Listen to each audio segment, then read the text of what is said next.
ఇలా ఇష్టానుసారంగా మాట్లాడితే అదేవిధంగా మనం మాట్లాడితే కమల్ హాసన్ పార్టీ పెట్టిండు, విజయకాంత్ గారు పార్టీ పెట్టిండు, రజనీకాంత్ గారు పార్టీ పెడతా అని చెప్పి ఎవరు సక్సెస్ కాలేకపోయారు. ఇలా విజయ్ ఇలా పెట్టిండు కాబట్టి ఇదంతా కావాలనుకొని కుట్రకోణం, వాళ్ళంతా స్టాలిన్కు సపోర్ట్ చేసారు కాబట్టి అదే కుట్రకోణంతో చేస్తారు. ఏదైనా పైన ప్రజల్ని నమ్ముకొని కార్యకర్తలు నమ్ముకొని ముందుకు పోయింది కాబట్టి ఇలా విజయకేతనం మోగించారు.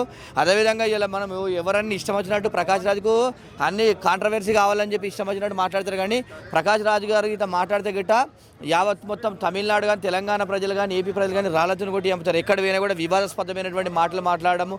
ఒకరు గెలిచిరు కష్టపడంటే వాళ్ళ గెలుపుని ఎంకరేజ్ చేయాలి. ఇలా రేపటి రోజున ఇండస్ట్రీకి మంచి డెవలప్ చేయడా. ఇలా సీఎం అయింది కాబట్టి ఆయన ఒక సినిమా హీరో సీఎం అయిందంటే ఇండస్ట్రీ పైన ఒక మంచి గుర్తింపు తీసుకొస్తారు. ఒక సినిమా ఇండస్ట్రీ నుంచి ముఖ్యమంత్రి అంటే ఎంత గొప్పగా ఫీల్ కావాలండి.